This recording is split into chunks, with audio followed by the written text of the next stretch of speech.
साहेब, मागच्या वर्षी आपल्या सगळ्याच्या आशीर्वादानं देशाच्या सर्वोच्च सभागृहात आपला खासदार म्हणून त्या ठिकाणी काम करण्याची संधी मला मिळाली. मी मागच्या निवडणुकीत आपल्याला सांगितलं होतं, ओमराजे फक्त निवडणुकीपुरता दिसणारा उमेदवार न राहता तुमच्या कुटुंबातला सदस्य, तुमच्या घरातला हक्काचा माणूस, ह्या पद्धतीनं तुमच्यासाठी राबणारा 5 वर्ष तुमच्या हक्काचा खासदार म्हणून त्या ठिकाणी काम करेल. आणि बांधवांनो, ते वचन मी या ठिकाणी पाळलेलं आहे. मला अनेक लोक विचारतात की ओमराजे तयारी कुठपर्यंत आली. अनेक पत्रकार विचारतात की तयारी कुठपर्यंत आली. मी त्यांना प्रामाणिकपणे सांगतो की ज्या दिवशी ओमराजेनं खासदार म्हणून शपथ घेतली त्या दिवसापासून ओमराजेची तयारी चालू आहे आणि ती अखंड 5 वर्ष त्याच ताकदीनं सुरू आहे.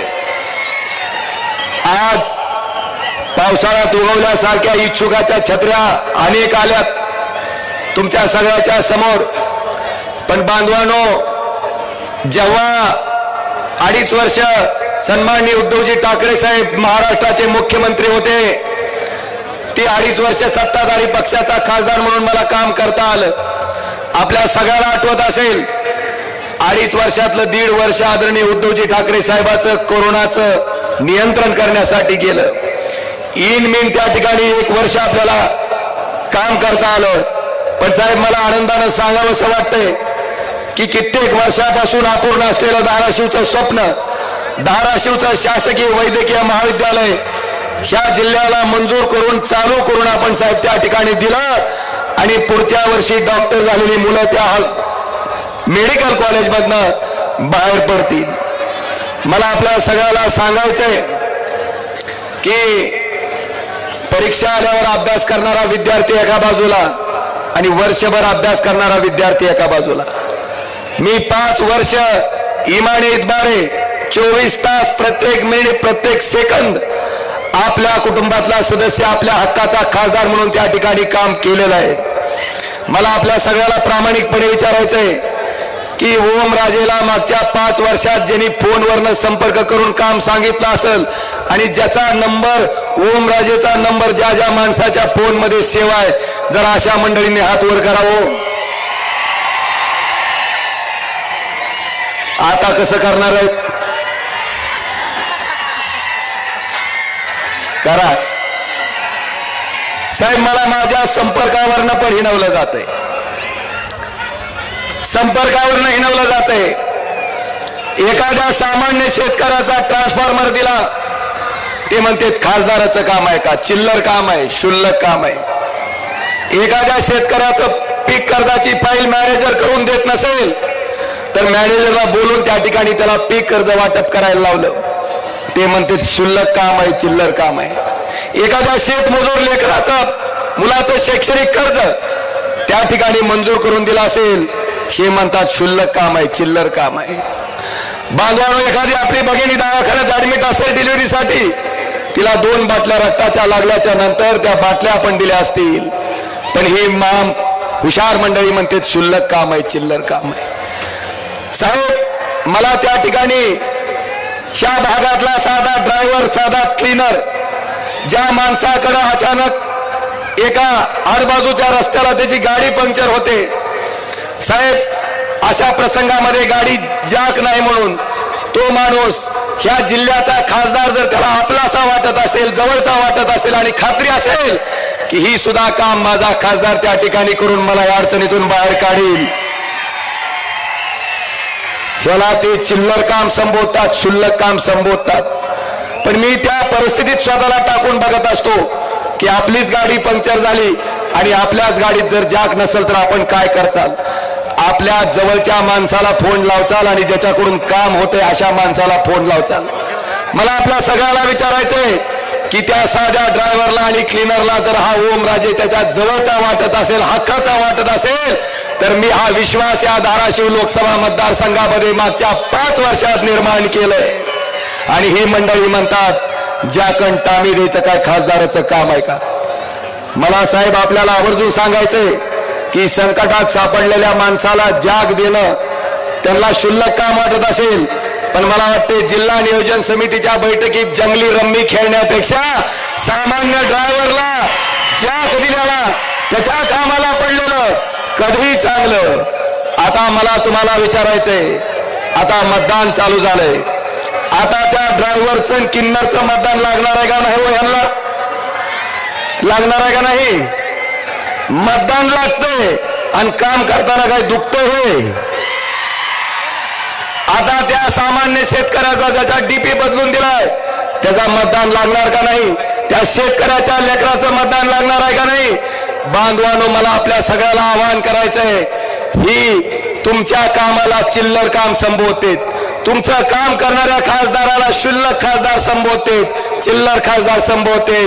मला तुमच्या सर्व मंडळीला आव्हान आहे की आपल्याला चिल्लर शुल्लक समजणाऱ्या लोकाला आपल्या चिल्लरचा बंदा हवाडा येणाऱ्या 7 तारखेला दाखवायचं काम त्या ठिकाणी आपल्या सगळ्यांना करायचंय. माझ्या फोनचा इतका धसका घेतलाय की काही माझ्या विरोधातले 8-9 आमदार रोज रेकॉर्डिंग करून टाकायला लागलेत की आम्ही सुद्धा फोन लावतो.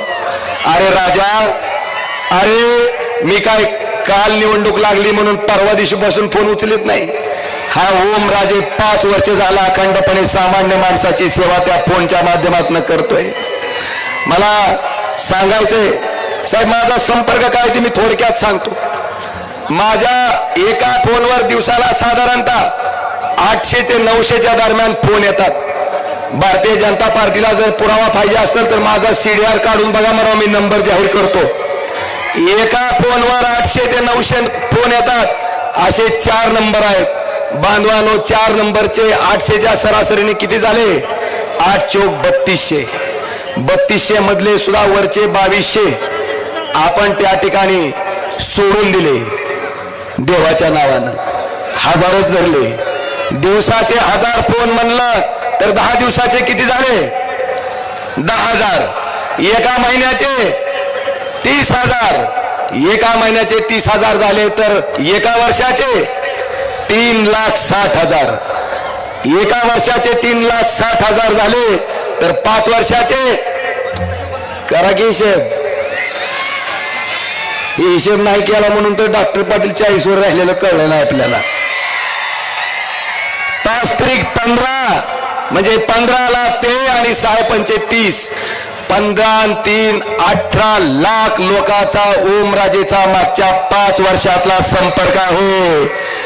18 लाख लोक माझ्या संपर्कात आलेत आणि त्या माणसाचं कुठल्या ना कुठल्या माध्यमातून काम झालंय. मला आपल्या सगळ्याला विचारायचंय, कुठलाही मायका लाल आला तरी 18 दिवसात 18 लाख लोकांचा संपर्क करून काम करू शकेल का? आणि साहेब, ही 18 लाख लोकच माझी शक्ती आहे, माझी ताकद आहे आणि माझे प्रचारक आहेत ज्यांनी संपूर्ण निवडणूक यांच्या हातात घेतली का नाही? 18 लाख लोक. मला सांगायचंय, माझ्या निवडणुकीसाठी पुढं एवढी मोठी शक्ती आहे साहेब. 8 आमदार आहेत. त्यानंतर आपल्यातलेच 40 बोके 50 खोके देऊन खरेदी करून आपला पक्ष आणि बाण घेतलेली लोक आहेत. त्याचबरोबर राष्ट्रवादी काँग्रेस पार्टी फोडून त्याच्यातनं सुद्धा 38 लोक त्यांच्या सोबत घेतले. तो सुद्धा पक्ष त्या ठिकाणी बरोबर आहे. एवढंच नाही, आमच्या काँग्रेसच्या सुद्धा 2-4 खिडक्या त्यांनी सोबत घेतल्यात साहेब. आणि काँग्रेसच्या खिडक्या साहेब, काँग्रेसचा सुद्धा हात ह्याच्यामुळे वाचला की तो राष्ट्रीय पक्ष होता. जर प्रादेशिक पक्ष असता तर काँग्रेसचा सुद्धा हात गेला असता, तुम्हाला सुद्धा बासरी घ्यायची पाळी आली असती. पाटील साहेब, एवढी सगळी शक्ती एकत्र केल्याच्या नंतर मनसेचं इंजिन तर बिनशर्त ह्यांना ओढायला तयार आहे साहेब. सगळ्याचा डबा ओढतंय मनसेचं इंजिन. बघा, एवढी शक्ती एका बाजूला उभी आहे. पुन्हा 1 फूल 2 हात पण त्यांच्या बरोबर आहेत. अजून बी कॉन्फिडन्स येईना, अजून बी कॉन्फिडन्स येईना. मला आपल्याला विचारायचंय, एवढं करून बी जागा जिंकत नाही. लक्षात आल्याच्या नंतर म्हणले मोदी साहेब तुम्हीच या आणि तुम्हीच काहीतरी आम्हाला ह्याच्यातून वाचवा. साहेब, देशाच्या पंतप्रधानाला या ठिकाणी ओमराजेच्या विरुद्ध, आपल्या विरुद्ध या ठिकाणी येऊन सभा घ्यावी लागली. मला वाटतं ह्याच्यातच आपली शक्ती काय आहे ती त्यांच्या लक्षात आली का नाही रे? आली का नाही बांधवांनो? आणि साहेब एवढं केल्याच्या नंतर सुद्धा आपल्याला विश्वास देतो की देशाचे पंतप्रधान नरेंद्र मोदीची सभा होऊन सुद्धा महाराष्ट्रामध्ये मी आपल्याला वचन देतो साहेब, देऊ का मोदींची सभा झाल्याच्या नंतर सुद्धा महाराष्ट्रामध्ये त्यांच्या विरोधात निवडून येणारा इथला खासदार हा सर्वाधिक मतं घेऊन निवडून येणारा खासदार या ठिकाणी म्हणून येईल साहेब.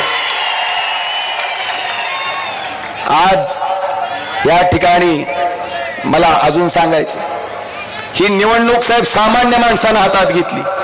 ज्या पद्धतीनं बाळासाहेबांनी आणि तुम्ही पक्ष स्थापन केला, चालवला, आणि हा दोंड्या म्हणतोय की पक्ष शिंदेचा, दोंड्या म्हणतोय बाण शिंदेचा.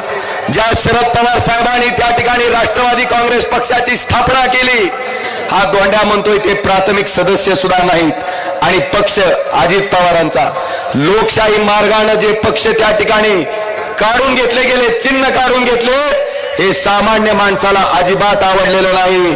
आणि साहेब आपल्याला सांगू इच्छितो की सर्वोच्च न्यायालयाच्या वर सुद्धा सगळ्यात मोठं न्यायालय ह्या जनतेचं आहे. आणि ही जनता येणाऱ्या 7 तारखेला खरी शिवसेना कोणाची, खरी राष्ट्रवादी कोणाची, हे निष्ठावंत महाविकास आघाडीचे कार्यकर्ते मतदानाच्या माध्यमातून दाखवून दिल्याशिवाय स्वस्थ बसणार नाहीत. आज मला आपल्या सगळ्याला सांगायचंय साहेब की मला सामान्यातली सामान्य माणसं आर्थिक मदत करतायत. शेतकरी त्याच्या कष्टाचा घामाचा पैसा, एका शेतकऱ्यानं 10,000 रुपयाची आर्थिक मदत माझ्या निवडणुकीसाठी केली. एवढंच नाही, रिटायर्ड मिलिटरीमॅन चिकरड्याचा माणूस आहे साहेब, स्वतःचं सोनं मोडून मला 25,000 रुपयाची मदत त्या माणसानं केली. एका गवंडी काम करणाऱ्या माणसानं 1100 रुपयाची मदत त्या ठिकाणी केली. एवढंच नाही साहेब, एका 13 वर्षाच्या मुलीनं चिंचा फोडून चिंचुके बाजूला करणं आणि चिंचा बाजूला करणं हे कष्टाचं काम करून 1660 रुपये तिच्या थोरल्या भावाला निवडणूक लढण्यासाठी दिले. इतक्या सामान्य माणसाची एवढी मोठी शक्ती, एवढे इमानदारीचे आणि कष्टाचे पैसे जर माझ्या निवडणुकीसाठी असतील तर मला खात्री आहे साहेब, साक्षात आई तुळजाभवानी सुद्धा मला भरभरून आशीर्वाद या कष्टाला आणि या मेहनतीला दिल्याशिवाय राहणार नाही. आणि निश्चितपणे ह्या ताकदीच्या जोरावर आपला मोठा विजय त्या ठिकाणी होईल. आज आपल्या माध्यमातून मला सांगायचंय की मला कामाच्या बाबतीत बोललं जाते. मला सांगायचंय साहेब, जाहीररित्या RDSS नावाची केंद्र सरकारची योजना होती. ह्या योजनेच्या अंतर्गत आपल्या धाराशिव लोकसभा मतदारसंघामध्ये मी जवळपास 51 नवीन 33 केवीचे सबस्टेशन मंजूर करून घेतलेत. त्याच्यातले 40 धाराशिव जिल्ह्यातले आहेत, बार्शी विधानसभेतले 4 आहेत आणि औसा विधानसभेमधले 7 आहेत. ऍडिशनल पॉवर ट्रान्सफॉर्मर 59 आपण त्या ठिकाणी मंजूर करून घेतलेत. धाराशिव जिल्ह्यातले 38 आहेत, बार्शी विधानसभेतले 10 आहेत, औसा विधानसभेतले 11 आहेत. क्षमता वाढ केलेले धाराशिव जिल्ह्यातले 13 आहेत, बार्शी मधला 1 आहे आणि औसा मधले 2 आहेत. आणि वैयक्तिक शेतकऱ्याचे ट्रान्सफॉर्मर धाराशिव जिल्ह्यातले 2250 आहेत, बार्शी विधानसभेतले 485 आणि औसा विधानसभेमधले 357. आणि जे ट्रान्सफॉर्मर 63 आहेत ते 100चं धाराशिव मधले 1550 आहे जिल्ह्यातले, बार्शी विधानसभेचे 234 आहेत आणि औसा विधानसभेचे 265 आहेत. मला या ठिकाणी सांगताना आनंद होतोय की RDSSचा अध्यक्ष तुमच्या जिल्ह्याचा खासदार ह्या ओमराजेनं मागच्या 5 वर्षाच्या कालखंडामध्ये 1637 कोटी रुपये ह्याच्यासाठी मंजूर करून घेतले. काही कामाचे सर्वे चालू आहेत, काही कामं त्या ठिकाणी प्रगतीपथावर आहेत. पुढच्या 2 वर्षामध्ये विजेच्या बाबतीत, लाईटच्या बाबतीत धाराशिव लोकसभा मतदारसंघामध्ये कसल्याही प्रकारची अडचण येणार नाही, हे वचन या कार्यक्रमाच्या निमित्तानं देतो. आदरणीय साहेब, कृष्णा मराठवाडा सिंचन प्रकल्पामध्ये सुद्धा रामदारा तलाव 15 वर्ष झालं बांधून, दुधाळवाडीचा साठवण तलाव तो सुद्धा कित्येक वर्ष झालं बांधून, दहाटणीचा बॅरेज तो सुद्धा 10-15 वर्ष झालं बांधून. पण दहाटणीच्या बॅरेज पासून रामदारा तलावापर्यंत जे काम करणं गरजेचं होतं त्याला प्राधान्यक्रमात स्थान नव्हतं. साहेब आपलं सरकार असताना आपल्या माध्यमातून जलसंपदा मंत्री जयंत पाटील साहेबांच्या माध्यमातून ही कामं प्राधान्यक्रमात घ्यायचं काम आपण त्या ठिकाणी केलं आणि 2206 कोटीची तरतूद केली। साहेब आनंदानं सांगावं असं वाटतं ते काम केल्यामुळं पुढच्या वर्षी ते पाणी प्रत्यक्षात रामदारा तलावात आलेलं आपल्याला त्या ठिकाणी पाहायला मिळेल। हे सुद्धा या सभेच्या माध्यमातून मला या सर्व जनतेला अवगत करायचंय। आदरणीय साहेब धाराशिव तुळजापूर सोलापूर हा रेल्वे मार्ग 2014 ला त्या ठिकाणी घोषणा केली होती। 14 ते 19 केंद्रात मोदीजींचं सरकार होतं, राज्यात फडणवीस मुख्यमंत्री होते, पण 14 ते 19 मध्ये साधं 1 गुंठा जमिनीचं सुद्धा अधिग्रहण ह्या लोकांनी केलं नाही। आदरणीय साहेब 19 ला आपल्या आशीर्वादाने ओमराजे जेव्हा लोकसभेत गेला खासदार झाला त्या पहिल्या दिवसापासून आपण ह्याचा सातत्यानं पाठपुरावा करून सोलापूर तुळजापूर धाराशिव रेल्वे मार्गाचं भूमी अधिग्रहणाला गती दिली। त्याचबरोबर त्याच्यासाठी आवश्यक असणारं टेंडर फ्लॅश केलं। आदरणीय साहेब माझ्या 5 वर्षाच्या कालखंडामध्ये हे काम ह्या भागाचा खासदार म्हणून ओमराजेने या ठिकाणी केलेलं आहे। मला आपल्या सर्वांना सांगावंसं वाटतं पारडी फाटा ते नगर रोड ते काटी केमाडी रस्ता जवळपास या रस्त्याच्या कामासाठी पारडी फाटा ते नगर रोड रस्ता 60 किलोमीटरच्या कामासाठी 60 कोटी रुपये। त्याचबरोबर तुळजापूर नरदेव रस्ता 30 किलोमीटरच्या कामासाठी 183 कोटी रुपये आणि त्याचबरोबर या अक्कलकोट नळदुर्ग रस्त्यासाठी 39 किलोमीटर कामासाठी 274 कोटी रुपये ह्या भागाचा खासदार म्हणून त्या ठिकाणी आपण मंजूर करून घेतलेत। डोराळे येथील भोगावती नदीवर विशेष प्रयत्न करून संत गोरोबा काका महाराजांची पालखी आज एकादशी आहे। काकांचाही आशीर्वाद निश्चितपणे संत गोरोबा काकांचाही आशीर्वाद आमच्या पाठीशी आहे। काकाच्या पालखीला नेहमी त्या ठिकाणी त्या पाण्यातनं जावं लागायचं। तो पूल आपण मुख्यमंत्री असताना आणि गडक साहेब जलसंपदा मंत्री जलसंधारण मंत्री असताना जवळपास 4 कोटी रुपयाचा पूल कम बंधारा त्या ठिकाणी केला, ज्याच्यामुळं आज ती पालखी त्या पुरावून जाते। साहेब हे काम आपण आपल्या 2.5 वर्षाच्या कार्यकाळामध्ये केलेत। आज प्रधानमंत्री ग्राम सडक योजनेच्या अंतर्गत जवळपास 203 रस्ते आपण त्या ठिकाणी केलेत। 30-54-50-54च्या अंतर्गत 49.28 कोटी रुपये आपण धाराशिव लोकसभा मतदारसंघामध्ये दिलेत। जनसुविधा आणि नागरी सुविधा अंतर्गत 8,75,00,000 धाराशिव लोकसभा मतदारसंघासाठी दिलेत आणि 25-15 अंतर्गत आपण मुख्यमंत्री असताना 5 कोटी रुपये आपण धाराशिव लोकसभा मतदारसंघासाठी दिलेत। आणि सगळ्यात महत्वाचं दिव्यांग बांधवाला साहित्य वाटप करणारी ADIPची आणि आलिमकोची जी योजना 1976 पासून चालू आहे, 76 पासून 19 पर्यंत एकाही खासदारानं त्या ठिकाणी राबवली नाही। मी पहिला खासदार आहे ज्यानं ही योजना राबवली। कानाला ऐकायचं मशीन असेल, कृत्रिम पाय असेल, कृत्रिम हात असेल, 3 चाकी साधी सायकल असेल, इलेक्ट्रिक सायकल असेल, त्याचबरोबर त्या ठिकाणी तुमचा स्मार्टफोन असेल, स्मार्ट स्टिक असेल, कबोर्ड चेअर असेल, व्हील चेअर असेल, हे 4,61,00,000 रुपयाचं साहित्य माझ्या अपंग बांधवाचा 1 पैसाही खर्च न होता त्या ठिकाणी द्यायचं काम आपण ह्या भागाचा खासदार म्हणून मी त्या ठिकाणी केलं। आदरणीय साहेब आपल्याला सुद्धा वाटलं असेल हे मी का सांगतोय, कारण पुढची 8 आमदार त्या ठिकाणी बिस्किट भरपूर टाकले जाते आणि त्या बिस्किटावर सारखं ओरडायला चालू आहे। म्हणून ही कामं तुमच्या खासदारानं केलेत हे ठणकावून आणि ठळक काम म्हणून त्यांना सांगण्यासाठी आज साहेब आपल्या साक्षीनं मी ही सगळी कामं आपल्या जनतेच्या समोर सादर करत आहे। आज मला आपल्याला प्रश्न विचारायचा आहे, मराठा आरक्षणाचा विषय जरांगे पाटलांच्या आंदोलनावर लाठीचार्ज झाल्याच्या नंतर पेटला। मला आपल्याला विचारायचंय, त्या आंदोलनावर लाठीचार्ज झाल्यावर आपला फेसबुक पिंट्यानं साधा जाहीर निषेध तरी केला का हो? नाही। भेटायला तरी गेला का हो? नाही। एवढंच नाही, जेव्हा त्यांनी आमरण उपोषण केलं त्यावेळेस तरी गेला का हो? सरकारनं त्यांना वचन दिलं, वचन पाळलं नाही म्हणून जरांगे पाटील फडणवीसांवर बोलले। काय चूक आहे? एक गरीबाचं लेकरू आरक्षणासाठी संघर्ष करतंय आणि ते बोलल्याच्या नंतर फेसबुकचा पिंट्या जणू बापाला बोलल्याने त्याला राग आला आणि फेसबुक पिंट्या फेसबुकवर काय गरळ वकत होता तुम्ही ऐकलं का नाही?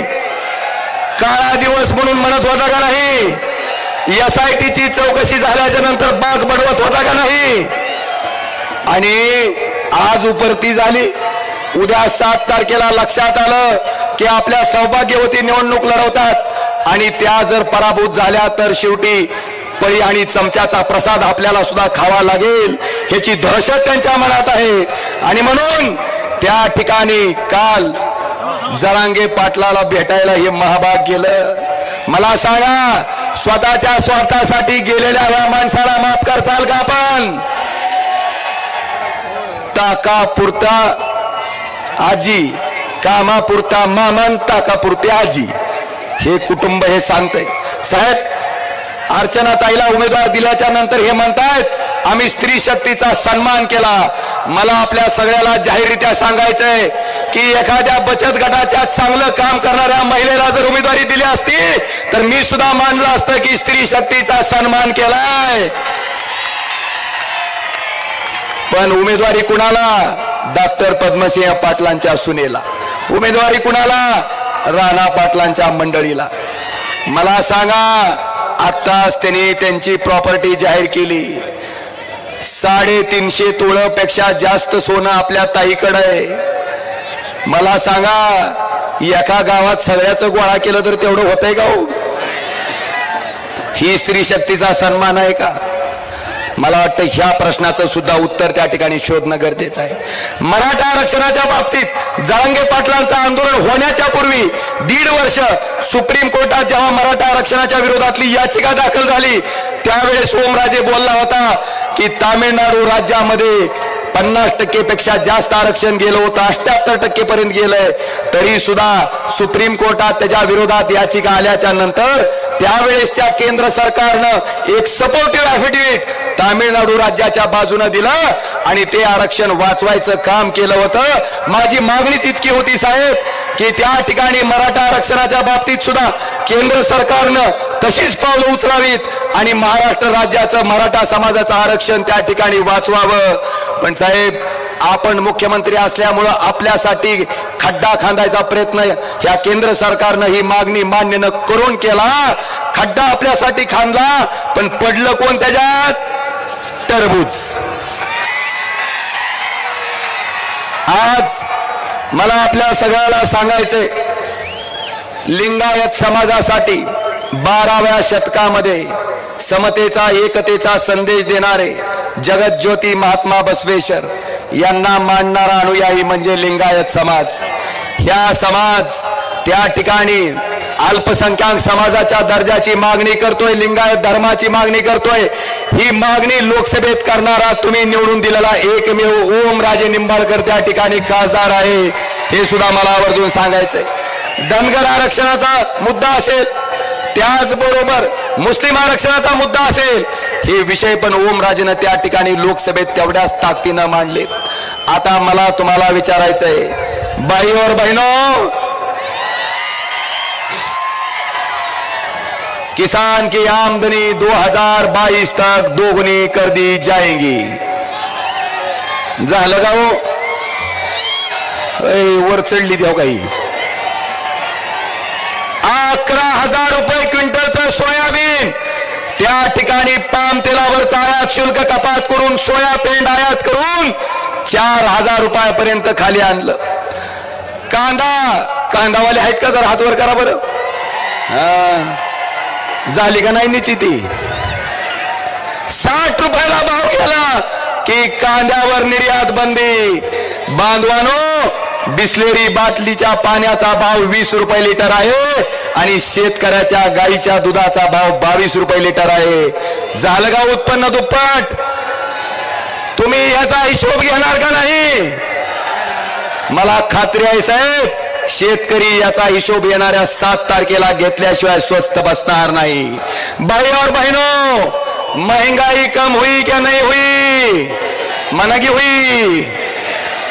800 रुपये एकरनं आम्ही 14ला नांगरत होता, आज नांगरणाचा भाव 2200 ते 2000 रुपये एकर झाला का नाही? 400चं डीएपीचं पोतं 2014ला मिळायचं, आज ते डीएपीचं पोतं आम्ही 1600 रुपयाला घेतोय, ते बी फोटो टाकून. झालं का नाही?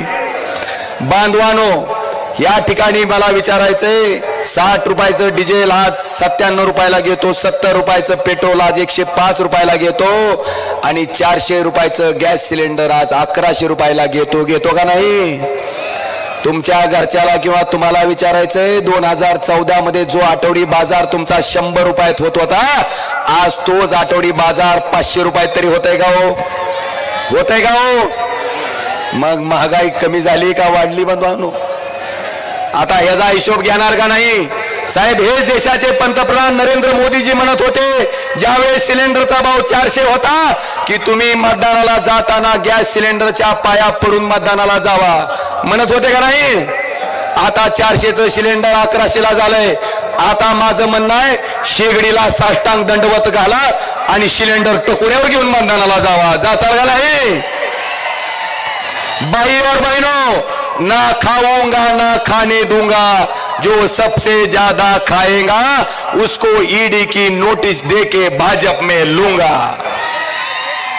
70,000 कोटीचा आरोप अजित पवारांवर त्या ठिकाणी देशाचे पंतप्रधान नरेंद्र मोदीजींनी केला. 5व्याच दिवशी तेच अजित पवार त्यांच्याच मंत्रिमंडळात उपमुख्यमंत्री म्हणून शपथ घेतली, आणि बांधवांनो, त्यांना खातं कोणचं दिलं? अर्थ खातं. म्हणले ह्यांना 70,000 कोटी रुपयाचा हाणायचा अनुभव आहे, म्हणले ह्यांना द्या. चलतंय का हो? एका बाजूला ही परिस्थिती आहे, 70,000 कोटीचा आरोप असताना त्यांना उपमुख्यमंत्री म्हणून केलं जातंय, अर्थमंत्रीपद दिलं जातंय, त्यांच्यावरच्या चौकशा त्या ठिकाणी स्थगिती दिली जाते, आणि दुसऱ्या बाजूला अरविंद केजरीवालवर 1 पैशाचा आरोप सिद्ध करू शकले नाही, केवळ विरोधात आहे म्हणून त्या ठिकाणी जेलमध्ये टाकलं जातंय. मला वाटतं ह्या गोष्टीचा विषय पण आपण लक्षात घेणं गरजेचं आहे. बांधवानो, नोकऱ्या सगळ्याला मिळाल्या का हो? आसकस का नाही? 2 कोटी नोकऱ्या वर्षाला म्हणल्यावर 10 वर्षात 20 कोटी नोकऱ्या झाल्या. मला वाटलं तुम्ही आज आमची सभा आहे म्हणून रजा टाकून आला असाल. आलाय का? वेदांता फॉक्सकॉन नावाचा प्रकल्प महाराष्ट्रात आला होता, 2 लाख युवकांना नोकऱ्या मिळत होत्या. त्या ठिकाणी तो प्रकल्प गेला कुठं? गुजरातला. 2 लाख युवकाचा रोजगार महाराष्ट्राचा बुडालाय. मला आपल्याला विनंती करायची आहे, ह्या रोजगाराचा हिशोब 7 तारखेला घेणार का नाही? घेणार का नाही? निश्चितपणे घेणार. आज बरेचसे विषय साहेब आमच्यावर ही कोट्याधीश मंडळी टक्केवारीचा आरोप करते. मला आपल्याला प्रामाणिकपणे सांगायचंय, ह्यांच्यासारखे जर आमचे हात ह्या घाणीत बरबटले असती, ह्यांच्यासारखे जर ह्यांचे तोंड जसे काळे झाले तसे आमचे झाले असते, तर आम्ही सुद्धा भाजपच्या वॉशिंग मशीन मध्ये स्वच्छ व्हायला कधीच गेलो असतो. ज्या अर्थी या ठिकाणी प्रामाणिकपणे आदरणीय उद्धवजी ठाकरे साहेबांच्या मागे आम्ही खुट्टा राहून उभा आहेत. कुठलीही चौकशी लावायची ती लावा, जी काय करायचं ती करा, ईडी लावा.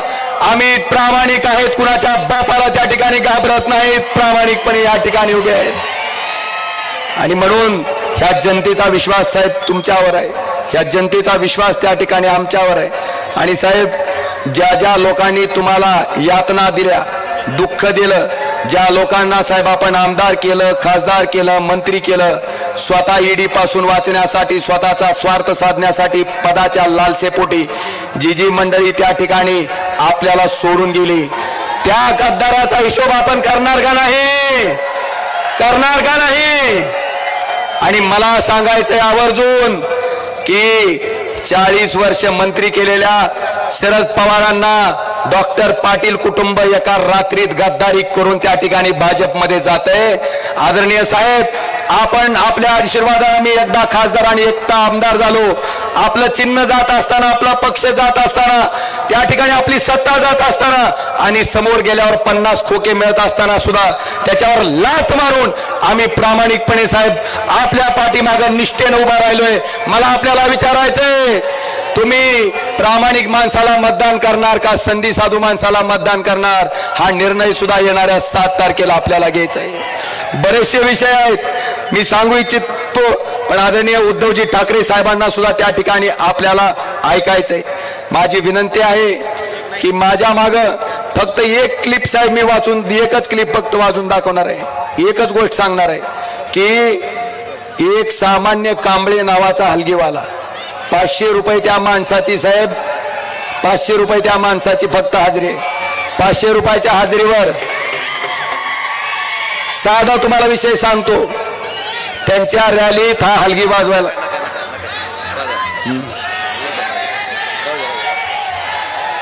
मला फक्त मी सांगतो साहेब, ह्या माणसानं त्या ठिकाणी पत्रकाराला क्लिप दिल्याच्या नंतर रात्री राष्ट्रवादीची सगळी लोक बडी धेंडे त्याच्या घरी गेले. त्याला म्हणले ही 2 लाख रुपये धर आणि ओमराजेनं असं म्हणायला सांगितलंय म्हणून मन. पण ह्या कांबळे नावाच्या प्रामाणिक माणसानं सांगितलं 500 रुपयाची हलगी तुझ्या रॅलीत मी वाजून आलोय, तुझा माझा हिशोब मिटला, ती 2 लाख रुपये उचल. डॉक्टर बाबासाहेब आंबेडकरांच्या संविधानानं मत कुणाला टाकायचंय हा अधिकार मला दिलाय, माझं मत ओमराजेलाच. साहेब, इतका गरीब असणारा माणूस त्या ठिकाणी निष्ठा प्रामाणिकपणा दाखवू शकत असेल तर माझी इच्छा आहे ह्या प्रामाणिक माणसाचे पाय धुवून थोडं थोडं पाणी जर ह्या गद्दारांना पाजलं तर काही गुण आला तर आला, हे माझं म्हणणं आहे साहेब. इतकी सामान्य जनता प्रामाणिक आहे आणि तुम्हा सगळ्या निष्ठावंत लोकांच्या जोरावरच आज या युद्धाला आम्ही सामोरं जातोय. माझी विनंती आहे, उद्याच्या येणाऱ्या 8 तारखेला मतदान करत असताना मला माहिती आहे 7 आहे म्हणलं दिल की बात ऐकायला का मन की बात ऐकायला ती टेस्ट केलं मी, पण 8 म्हणल्या 7 म्हणला म्हणजे तुम्ही दिल की बात ऐकलेली आहे, मन की बात ऐकलेली. आता मतदान करत असताना 2 मशिनी आहेत. 1 नंबर मशीनवर 2 नंबरला त्या ठिकाणी तुमच्या हक्काच्या, तुमच्या कुटुंबातल्या सदस्य असणाऱ्या खासदाराचा नंबर आहे.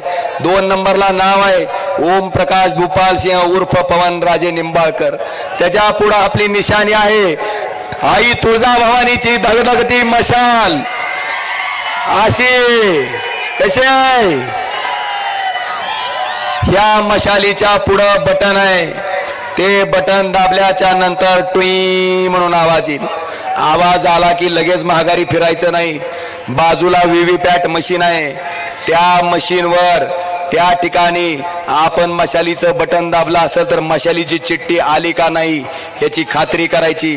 जर मशालीची चिठ्ठी आली असेल तर तो झाला पुरावा की आपलं मतदान मशालीला गेलेलं आहे. बांधवानो, बटन मशालीचं दाबलं दुसरं चित्र आलं तर फोडायची नाही. इथं महिना गेलाय आमचा 5 किलो, फोडायची नाही. अर्ज द्यायचा की सदरच्या मशीन मध्ये 1 बटन दाबला असतं दुसरं चिन्ह दिसतंय, ताबडतोब त्या ठिकाणी आपण केंद्र प्रमुखाला अर्ज दिल्याच्या नंतर मतदान थांबवलं जाईल. पण हे कधी वेगळं चिन्ह आलं तर. पण मशालीचं बटन दाबून जर मशालीचं चित्र येत असेल तर मतदान आपलं सुखरूप आहे. मला आपल्या सगळ्याला विनंती करायची आहे, उद्याच्या येणाऱ्या 7 तारखेला 2 नंबरचं, 1 नंबरच्या मशीनवरचं 2 नंबरचं बटन मशालीचं दाबून तुमच्या हक्काचा, तुमच्या कुटुंबातला त्या ठिकाणी तुमच्या हक्काचा खासदार म्हणून त्या ठिकाणी ओमराजेला लोकसभेत पाठवणार का नाही हो, पाठवणार का नाही हो. धन्यवाद. जय हिंद, जय महाराष्ट्र.